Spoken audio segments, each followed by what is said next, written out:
Saudi আরবে coffee শপে চা বানানোর নিয়ম। আমি প্রথমে 8 লিটার পাতিলে 1 পাতিল পানি গরম করে ভালোভাবে ফুটিয়ে নিচ্ছি। পানি ফুটিয়ে নেওয়ার পরে আগুন বন্ধ করে দেব। আগুন বন্ধ করে দিলাম। এরপরে এই কাপের 1 কাপ চা পাতা দিয়ে দেব। চা পাতা দিয়ে দিলাম। এভাবে ঢাকনাটা লাগিয়ে দিবেন।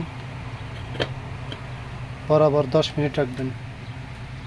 এভাবে বরাবর 10 মিনিট দেখবেন আগুন যেন অফ থাকে, চা পাতা জোশ হোক। এভাবে 10 মিনিট আমার রেডি হয়ে গেছে।